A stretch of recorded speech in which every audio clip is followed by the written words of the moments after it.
É uma casa portuguesa, com certeza. É com certeza uma casa portuguesa.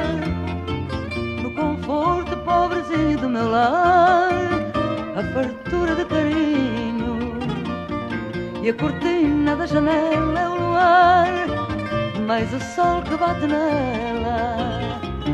Basta pouco, pouquinho para alegrar uma existência singela.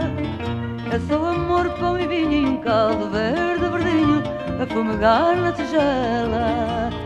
Quatro paredes caiadas, um cheirinho a alecrim, um cacho de uvas doiradas, duas rosas no jardim, um São José de azulejos, mais o sol da primavera.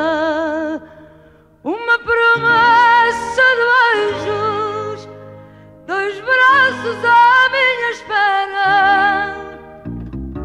É uma casa portuguesa, com certeza. É com certeza uma casa portuguesa. É uma casa portuguesa, com certeza. É com certeza uma casa portuguesa.